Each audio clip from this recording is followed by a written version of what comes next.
Hi, everyone, and welcome to this week's episode of Rock Your Shine After You've Been Cracked Wide Open. Today's story is a special one for me and for my guest, who I have known for, 15 plus years. We went to Stone Coast together and got our MFA.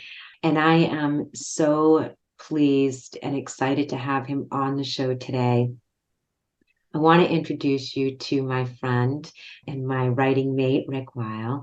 He is a retired high school English teacher and a writing consultant at Bates College. He has published essays, stories, reviews, and poetry in magazines such as Sojourners, Christian Century, Solstice, a magazine of diverse voices, Fourth Genre, and Prairie Schooner. His novel, Requiem in Stones, was published in 2016, and his newest book, The Geriatric Pilgrim, Tales from the Journey, in 2023. He and his wife, Mary Lee, live in Brunswick, Maine, where he plays clawhammer banjo in old-time music jams. Rick, welcome. Oh, thank you, Susan. It's really an honor to be here. I should say I am no longer a writing consultant at Bates College. Oh, I have okay. retired from that. But Retired, other than that, retired from the schoolroom all around. yes. I still do writing groups and things like that, but no longer at Bates. Well, I am so excited that you're here, and I wanted to say a couple of things. My listeners know that I published my book about my brother's death and 23 other stories in that book was published in 2020. And Rick's daughter, Laurie, who died from cancer in December 23rd of 1988, her brother was interviewed for my book. So Laurie is a part of the collection of the stories that are in that book. And now we have Laurie's dad with us, which is beautiful. The power of today's conversation, I think, that has been very different from other people that I've had on the show, is Rick's story around his own journey of deep, and I would say at times, Rick, debilitating grief, and what you thought was deep anger that you carried for many, many years, you've had some epiphanies. And I just think that your story is unique. I think it's going to resonate with parents who have lost children, and sort of how you came across your own awakening and what transformed that. I'm gonna still use anger because I know we're gonna have sort of the surprise of what you learned about yourself.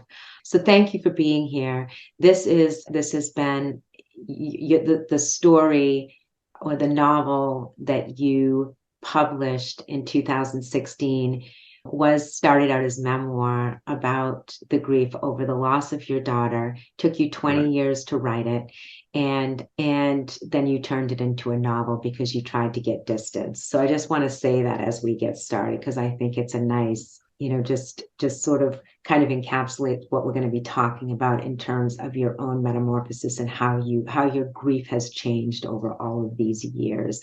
So why don't we start talking about Laurie?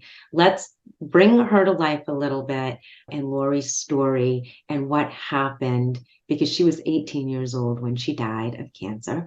So can we start there? Because there was so much Sure. going on with your relationship with your wife and etc.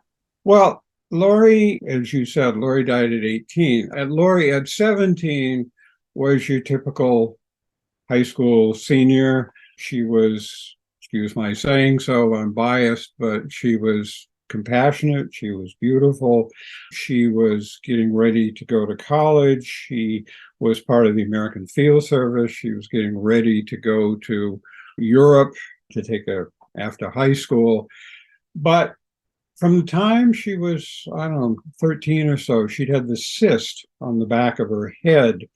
And her pediatrician said, that's a harmless sebaceous cyst. It'll go away. Or if it doesn't, if it gets bigger, you can have it removed. And the summer before her senior year in high school, it did start to grow and it became uncomfortable. And so during her senior year, she had it removed and biopsied. And what her mother and I thought was just a simple procedure, the biopsy came back malignant. And that came back malignant in the 1st of April. And she died December 23rd of that year. So it was just about 9 months from diagnosis to death. So that was, as you might imagine, a shock. And we went through the ups and downs that parents go through. Looking back at it, doctors were pretty clear this was serious and the odds of her recovering from it were low. But she did, chemotherapy did work. They removed it. It didn't grow back. And so she began to make plans. She couldn't go to Europe, but she was going to take art classes. And so she was working on that. And then in September, she was walking along and her legs just gave out from under her. And what had apparently happened was the cancer had gone from the back of her head down into her spine, into her legs. And so it became one hospital visit after the other. About Thanksgiving, she went into the hospital at Eastern Maine Medical Center, and I took a leave of absence from my job, moved up to a Ronald McDonald House, and for 2 months we went back. I was sort of with her for the 2 months that she died. Her mother and I had been divorced for 3 years before that, and so we sort of rotated.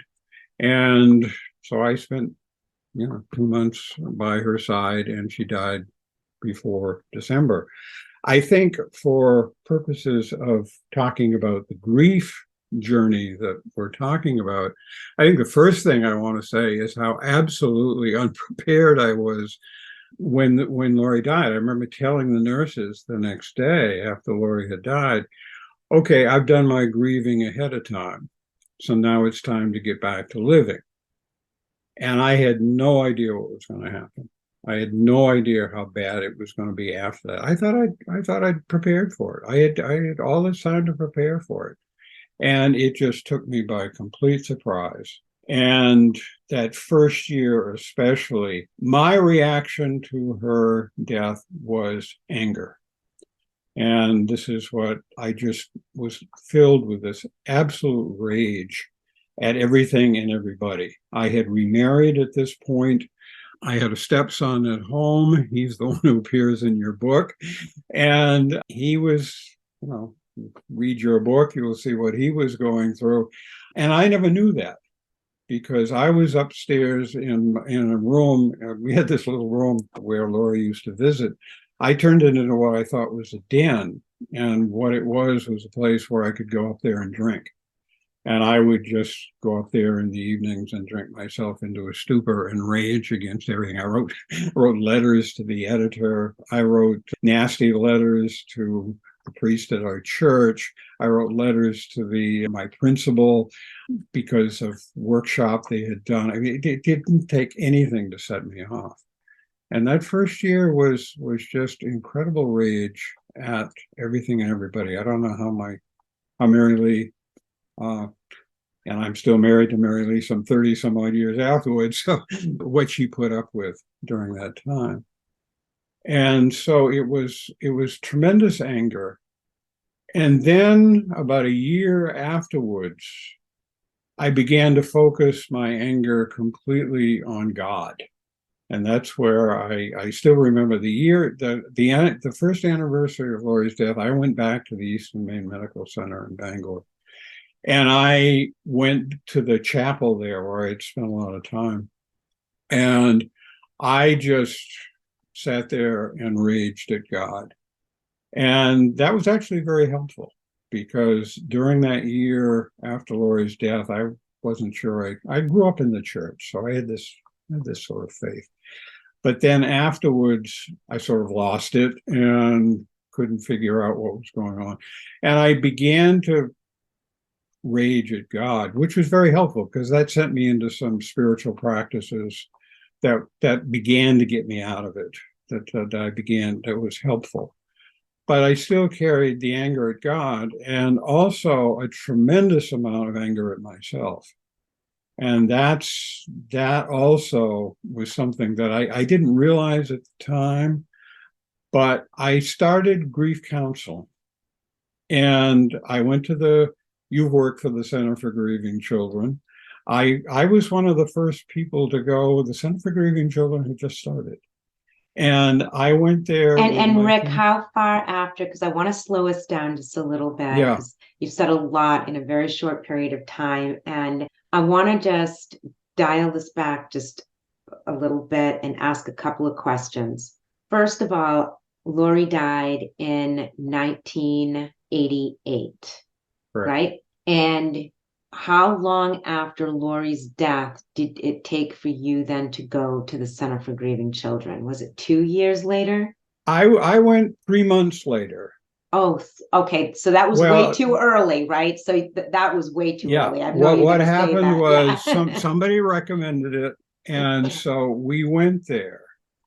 And we went there for about 2 months, and I hated it. Okay, I just absolutely hated it.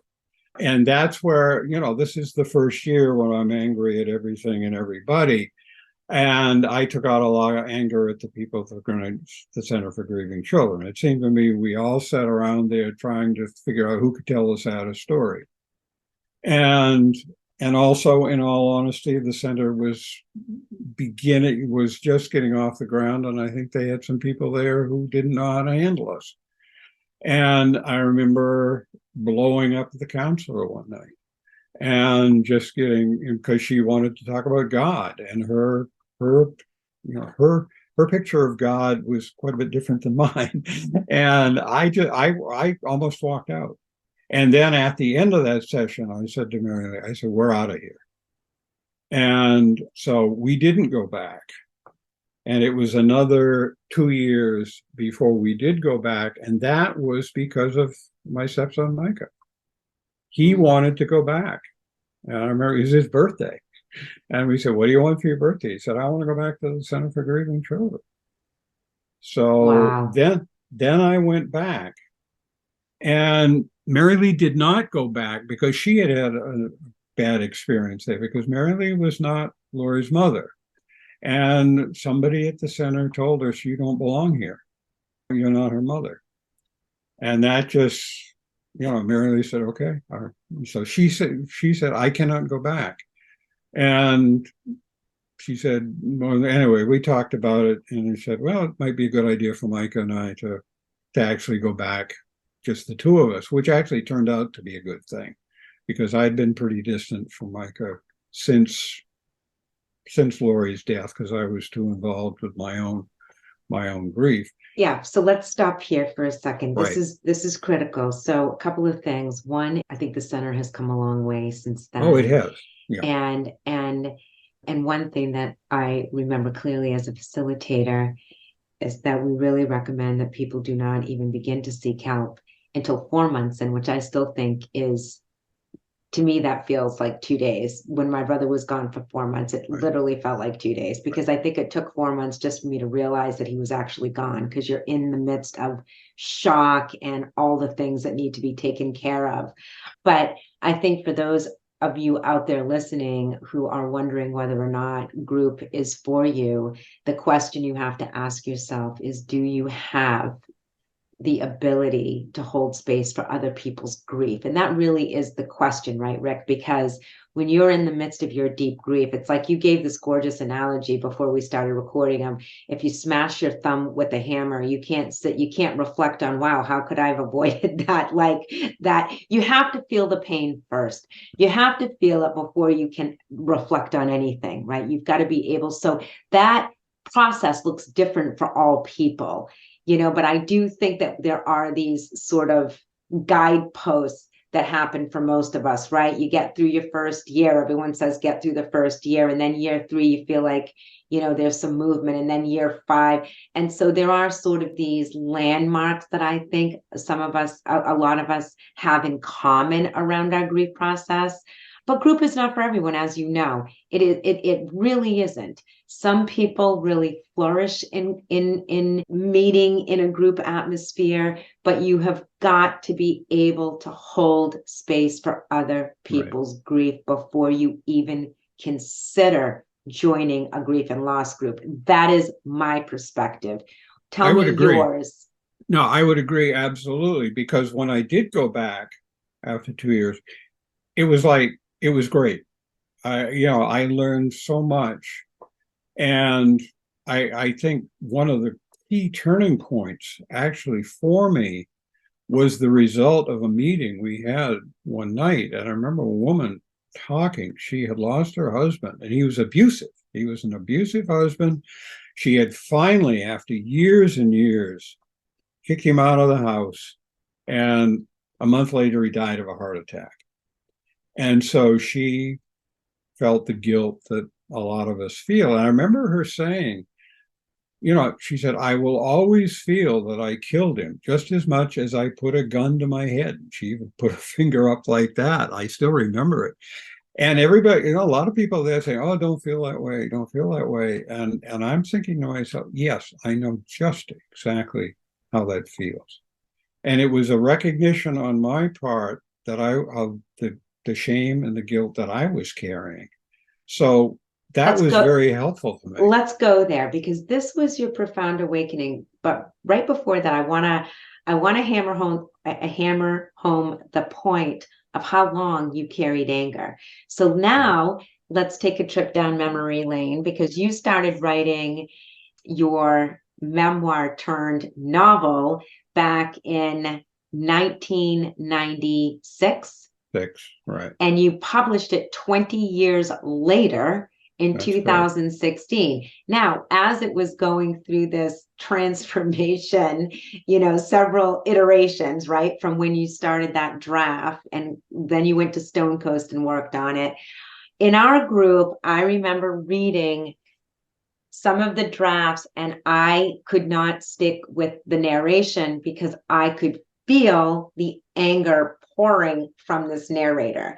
And you had a hard time taking that feedback because I remember I'm like, Right. whoa, like I can do anger, but I cannot do it for an entire book. And you were like, I'm not angry. I mean, it was, and really trying to hold like that space for you in that, because I could feel how hard it was for you to take that feedback because you said, this is grief, right? You were very adamant.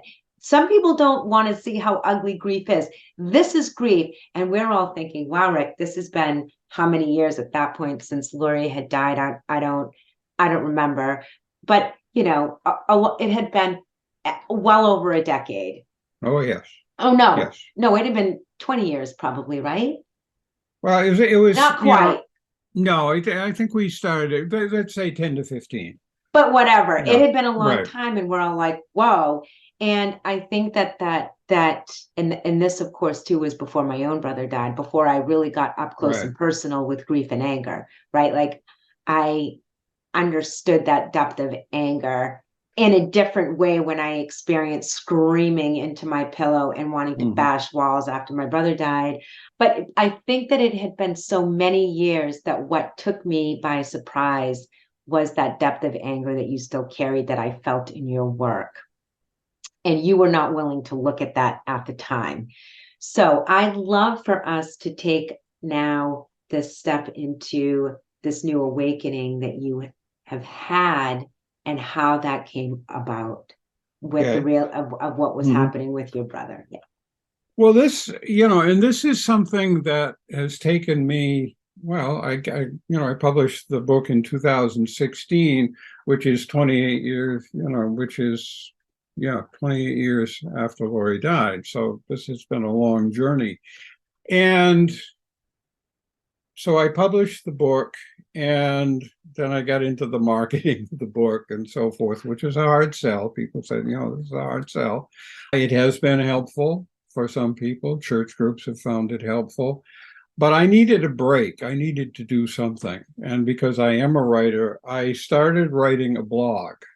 And I will once again in public thank you for helping me set up the blog, because I had no idea how to do it. And so I started writing about one of the things that Mary Lee and I had done to, I think, deal with the grief is we started traveling, and we started going to retreat centers, and we started going on pilgrimages, making various pilgrimages to places. And I became very interested in pilgrimages, and I started writing a blog, which I called the Geriatric Pilgrim. I had no idea what being a geriatric, this was 7 years ago. I'm a lot more geriatric now than I was then, but I still felt, I was pushing, I was around 70, and we were doing these hikes and so forth, and they were very healing. I started writing about them, and I was not writing about Laurie's death, which made it much easier for me to write about. So I could be funny, and I could be, I can talk about other things, but Laurie was there. I mean, and I began to make connections. For example, the very first blog, one of the first blogs I wrote, called "You Can Be Prepared But Never Ready." And it talked about you can prepare for a pilgrimage all you want to, but you're not going to be ready for some of the things that happen for you, no matter how much you prepare. And I was writing this, I immediately flashed back to when Laurie died, and this thing about thinking I was prepared for her death and not being ready at all. I began to draw these comparisons, but it was a different way. So I began to do that. The other thing that happened at this time was I began to get involved in a 12-step program, Al-Anon. But before we go into Al-Anon, okay, when you thought that you were still carrying deep guilt, before you really understood what was really happening with you, you carried guilt because you thought that because you divorced your wife, that somehow the stress that you caused your daughter caused her cancer. Is that correct? Yes. That's an important yes. part of this, because I think because while you were dealing with your anger, and maybe you didn't know it was intense rage toward yourself because you felt somehow responsible for your child's death. Well, yeah, I mean, that goes back to that story I told at the Center for Grieving Children, when she said, "I will always feel as if I did that." That was my recognition. And it was at that time, it was very freeing, because I admitted what I didn't want to tell myself. Because, I had felt that, if her mother and I hadn't been divorced, the cancer wouldn't have metastasized, these cancer cells wouldn't have grown and everything else like that. And I kept telling myself, no, that's ridiculous. That's foolish. That's stupid. But to be able to allow myself to feel what I felt, I think this is the important point, is that I allowed myself to feel that sense of guilt. And that was very freeing. What happened, I think, was that what was very freeing when it happened became something I began to dwell on. And it never went away. I kept saying, okay, this is it, this is it, this is it. And I remember, and for years, around Thanksgiving time, I could feel my body chemistry beginning to change. And from Thanksgiving to Christmas, I never knew what was going to happen. Some years I got very angry again. Some years I got very weepy. I would weep at the drop of a hat. Other times I would get just sort of irritable, and never got into the season or anything else like that. And so that's what I brought at this point, was this sense, even as I was writing this book, I think, and that I did not recognize, was I was still identifying with my shame and my grief. I'd like to thank BetterHelp for sponsoring this ad. Hey guys, I want to take a minute to offer an opportunity for those of you who've been searching for a mental health therapist and haven't had any luck getting callbacks. I know it's challenging to find help, so I've partnered with BetterHelp. They are the world's largest therapy service, and they are 100% online. With BetterHelp, you can tap into a network of over 30,000 licensed and experienced therapists who can help you with a wide range of issues. To get started, you just answer a few questions about your needs and preferences in therapy. That way, BetterHelp can match you with the right therapist from their network. Then you can talk to your therapist however you feel comfortable, whether it's via text, chat, phone, or video call. You can message your therapist at any time and schedule live sessions when it's convenient for you. If your therapist isn't the right fit for any reason, you can switch to a new therapist at no additional charge. With BetterHelp, you get the same professionalism and quality you'd expect from in-office therapy, but with a therapist who is custom-picked for you. More scheduling flexibility at a more affordable price. Get 10% off right now on your first month at betterhelp.com/rockyourshine. That's betterhelp.com/rockyourshine. Now back to our episode. And did you also, and this is just something I'm intuiting, I don't know if this is true or not. Did you also feel that somehow being able to sink into your anger and weepiness, that it was also honoring your daughter's life? Was that part of this whole journey, do you feel? It was to a point. And there is a stage that I went through about 10 years after Laurie died, where I sort of reverted back and to the anger and everything else that I felt before.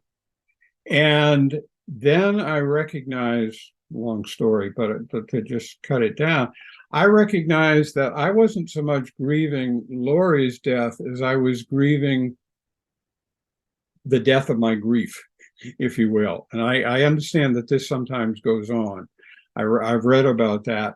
You don't want to lose your grief because that's your connection. That's kind of what I was getting at. Yeah, that's your that connection. Is much more that's your succinct. Connection with Yes. your child. And oh my God, if we're not grieving anymore, what does that mean about my love? What is there left? Right, exactly. So I was able to recognize that, and that was very helpful. But I think what I recognized when I started, I wound up going to a 12-step program because my brother, we found out my brother was an alcoholic. I don't think he would not mind my saying that.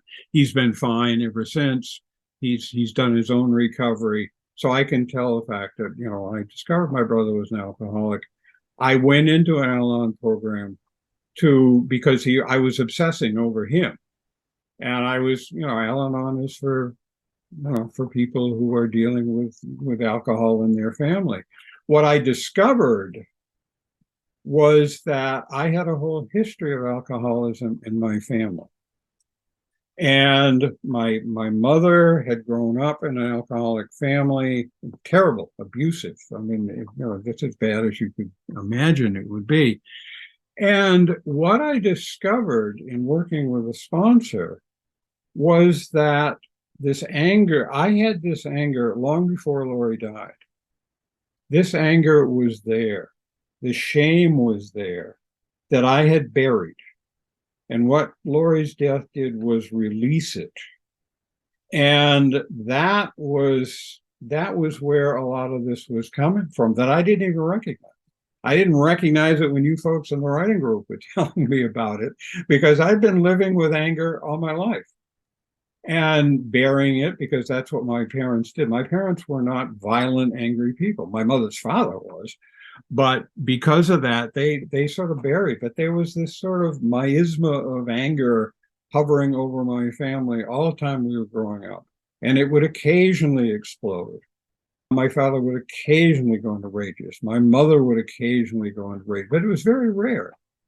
I would occasionally go into rages, but then it would just disappear.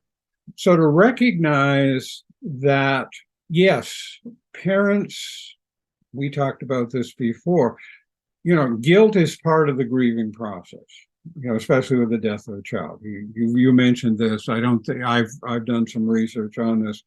Guilt is part of it. We'll find a way to feel guilty. But there's a difference between guilt and shame.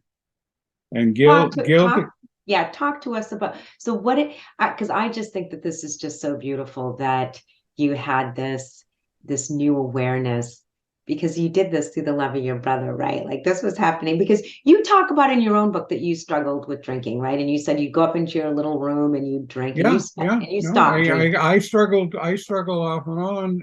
I don't, whether or not I was an alcoholic, I don't know. I was using it to self-medicate, and I would go in binges. Right. But I also know I stopped drinking fairly early on. Actually, about 1997, I stopped drinking because I started having acid reflux and so forth. And then went to the doctor, and he said, "How much do you drink?" And I told him, and he said, "Well, cut down to 4 drinks a week, no more than one a night." And I said, "I can't do that. That's like having one piece of popcorn.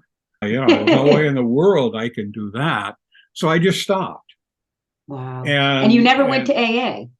no, Okay. I have since. I have, from Al-Anon, I've gone to AA, and I've also gone to Adult Children of Alcoholics, the ACA program, Wow. because the more I have found out about my own background and the anger that was bequeathed to me, really, I mean, it's part of my DNA. I mean, I buy into the body, that book, The Body Keeps the Score.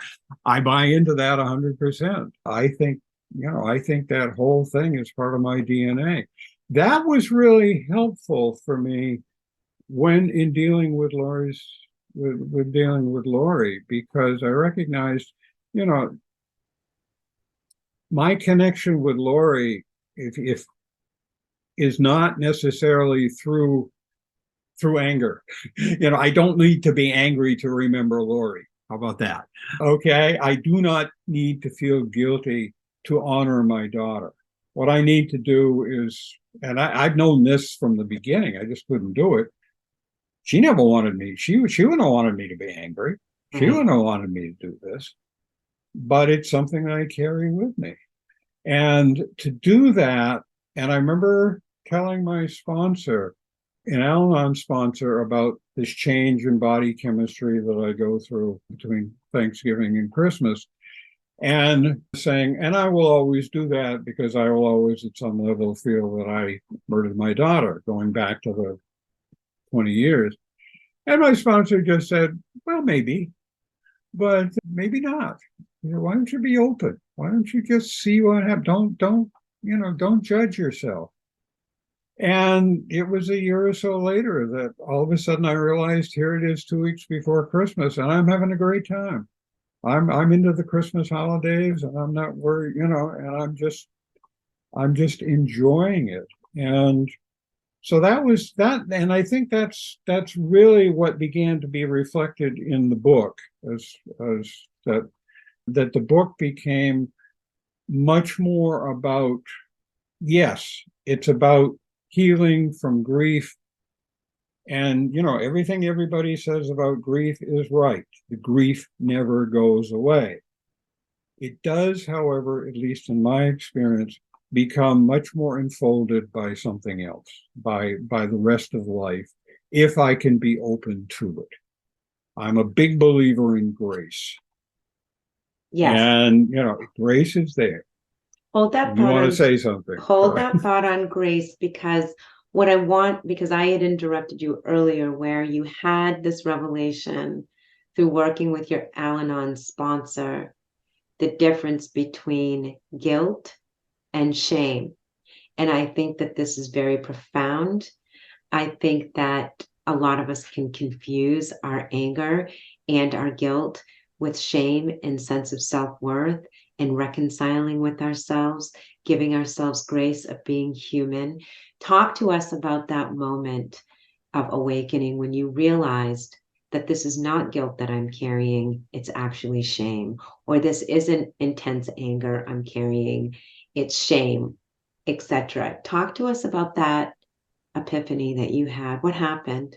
Well, it was like this great weight had been lifted off my shoulder because, as I think and everybody else, guilt is the feeling that I have done something wrong. Shame is the feeling that I am what's wrong. Correct. And also that shame is anger turned inward. And that to recognize that a lot of the anger that I've been carrying, because, part of being a child of an alcoholic is I don't like confrontations. So, so I don't want to get in a fight with you. So if I disagree with you, what I'd rather do, if I get angry at you, I'll just turn the anger inward towards me, and it becomes like I'm not good enough. And to recognize that difference was tremendously freeing, because I think that is, to go back, it, for one thing, it helped me re-examine my first marriage and to recognize my part in it without being defensive and without blame, either for Laurie's mother or for me. I began to see why that marriage took place. I began to see, well, yeah, I would marry a woman like that, because at that time I needed X, Y, and Z. I won't go into it, but I needed this. And we did the best we could. And I think that was the key. I did the best I could with what I had at the time. Exactly. And that was tremendously freeing. I got nothing to, it's not me. Yeah, I regret things that I did. Yeah, I could have done a better job with Laurie. Yeah, there are things that I wish I had never said to her or done. But I did the best I could. And, the one thing I come away with is the fact that she loved me. And that I spent the last 2 months of her life sitting by her bedside. What else could I have done? I can't do anything else. I did the best I could. And so to recognize and take that load, and I guess the point I want to make is I brought that all to her death. And I don't know for sure, you would know better than I do. I think when we have a big grief, a big moment like this, a terrible thing, we bring something to it. We bring our, I don't like AA's use of character defects. I prefer to think of them as survival tools. These are things we've used to survive, and we bring our anger or we bring our defensiveness or something. We bring that to it, and we don't even know it, I think. And I think that death can be, or any deep, deep loss. Again, sort of the point of the name of this podcast, it's always that invitation to look into what's buried, look into what has been buried, look into the dark places. Because when we have a deep loss, everything bubbles to the surface, everything. Right. And we think that it's all grief over the loss. And of course, certainly there is profound grief over that loss, but there is the invitation is for so much healing that can happen during that grieving process. And I think that what is so profound about your story and that I think will really impact listeners is how long you carried this. You carried this a long, long time before this, I want to call it a window of opportunity that you stepped into. You certainly didn't have to go to Al-Anon after you discovered that your brother, was struggling with alcoholism, but you did. And you walked through that door and had really, I think an enlightened moment is truly what happened for you listening to you. Life-changing, really. Would you agree with that? Well, yes. I mean, there are people, people who've talked to me, here I am, I'm 80 years old, and they've known me, but they say, well, you're different. You're different than you were 10 years ago or something like that. But I think the thing has to do with allowing yourself to be open. And that's really, really hard. And as you say, it takes time. Now, hopefully, it isn't going to take your leaders 30 years, but it might. You know, I mean, one of my favorite people was Ralph Waldo Emerson, the writer Ralph Waldo Emerson, who lost his son. And he lost his son, you know, very early in his life. And supposedly Emerson's last words were about his son before he was dying. I mean, it never goes away. But I think by, as you say, examining the dark places, opening the dark places, one of the ironic things, and it's really, really hard to explain to somebody, I never knew what joy was until after Laurie died, because of how closed I had been because of growing up in an alcoholic family. But by allowing myself to be sort of, or just not sure I allowed myself, it just happened. But being open to what happened, I've also been able to experience moments of wonderful joy. And I've been able to experience Laurie. And I think that's the other thing. But I think that's important in the fact that, you know, so much of it is continuing the relationship we had with the loved one. And the only way you can, you know, because so for so long, I tried to keep Laurie in some sort of photograph album when she was 18 years old. And that doesn't work. I mean, so that by being open, I began to experience her. I could hear her voice in my ear. I could feel her hand on my shoulder. But I had to be open to that, and it's painful sometimes. So I think that's what took me so long, is I didn't want to deal with, nobody wants to deal with pain. But I think that that's the counterintuitive piece that I've talked about, that I talk about everywhere that I possibly can, is it's counterintuitive to lean into our deep pain, but it's what is actually, it's where the healing begins, and it brings us closer to our loved ones in the spirit world, where, like you said, we can feel, I feel rock. I just got chills that when we lean into that and we allow ourselves to really move through that deep, excruciating pain, it opens up another portal. I don't even know how else to say it. I don't even have language for it, because then we can hear them. We will get an idea in our head. Like we are much closer to the signs and understanding that energy of our loved one never dies. And when we are entrenched in our anger or our guilt or our shame or whatever it is, it actually creates more of a separation. Oh, absolutely. Absolutely. I mean, one of the acronyms for God that 12 steppers use is gift of desperation.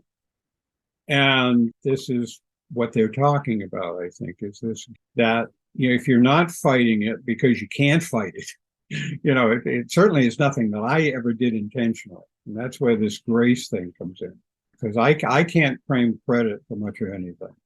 It's just that over time, enough has happened to me that I've been open to experiencing the presence. Had an experience that happened just over the winter. I was dusting old photographs around the house, and I was dusting old photos. I have a couple of pictures of Laurie around here. And I picked up the picture and I started dusting it. And I looked at it, and there was this couldn't have been more than a couple of seconds when I said, "Who's that?" And it took me to recognize, oh, that's Laurie. And it was like, yeah, but and I just said, oh, that's nice, because that's not who Laurie is for me now. Laurie is not that picture. Laurie is something that I experience all the time. It's what you're talking about. So, it was really interesting because I didn't feel guilt. You didn't even recognize your daughter. It was just, yeah, that's who she is. That's an 18-year-old, that's my 18-year-old daughter. But that's not who surrounds me as I'm talking to you. It's that presence that is important to me now.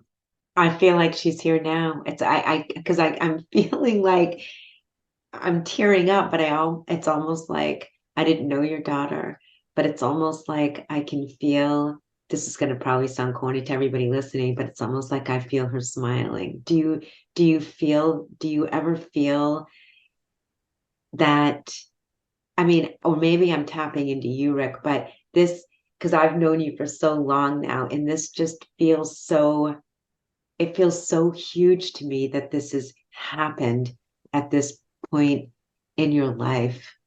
This movement, I guess, is the word Hmm. that I'm hearing. And yeah, I feel that's what I'm feeling is like almost a sense of joy.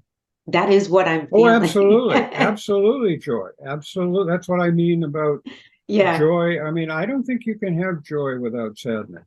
As I said, I never experienced joy. My family laughed all the time growing up, but there was never any joy in it. It was all sarcasm. It was all survival, And you laced know. with anger, right? That Oh, absolutely. that biting Sarcasm. Yeah. sarcasm that is Oh, so absolutely. painful. I was a master of that, to do that. So yes, there was, but it's, but if joy is something else, joy is this experience of fullness and completeness. I mean, you probably talked about this with some of your other listeners. There's a big difference between being cured and being healed. Mm. And I'm not cured of grief. You're never going to be cured of grief, but you can be healed. I really believe that, because heal means being whole. And grief And is not an illness. Grief is oh, not absolutely. an illness, right? And I No. think that that's also with the language that we use, that grief is it's a wounded heart. It is a deep missing that physical presence of the people that we love or the loss over something, right? And I think the healing, some people have called growing around their grief. I don't, I think of it more as the beauty that can bloom in the space that has been left behind, what we create as a result of our grief, the awareness, the awakening, the joy in the tiny little moments, how precious life actually is.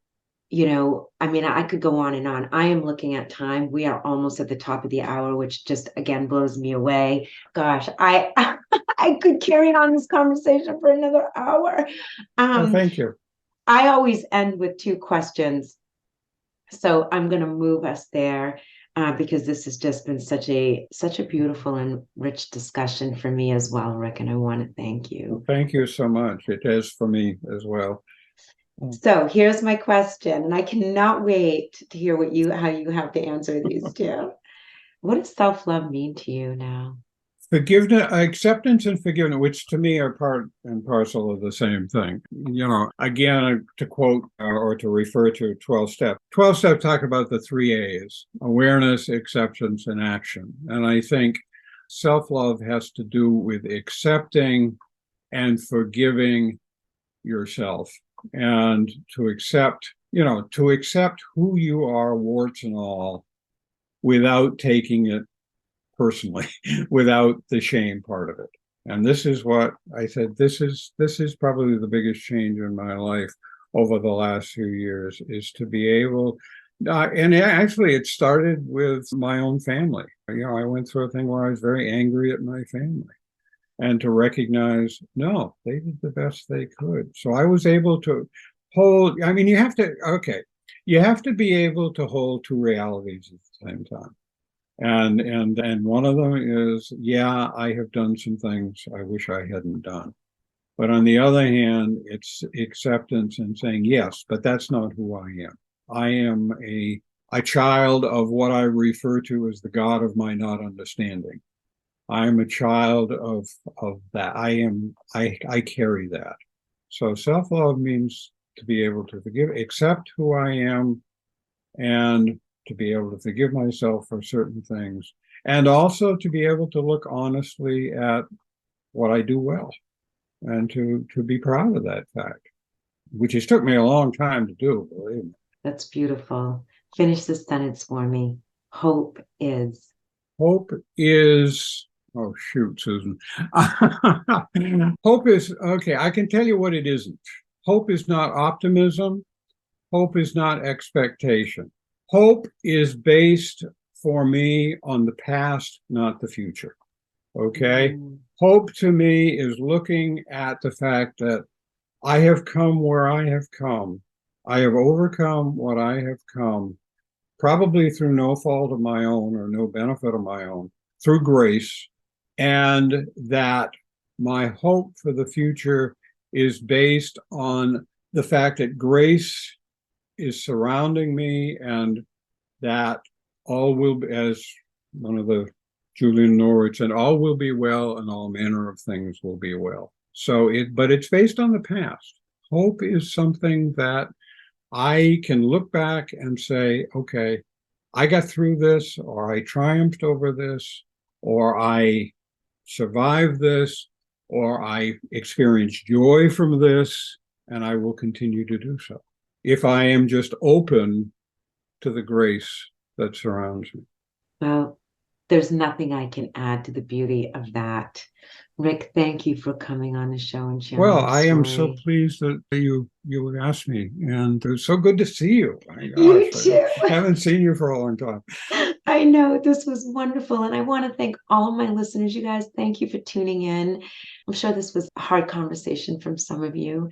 And I hope you take whatever nugget to tuck away on your own journey. Thank you for being here. I love you guys. Until next time, see you next week. Bye for now.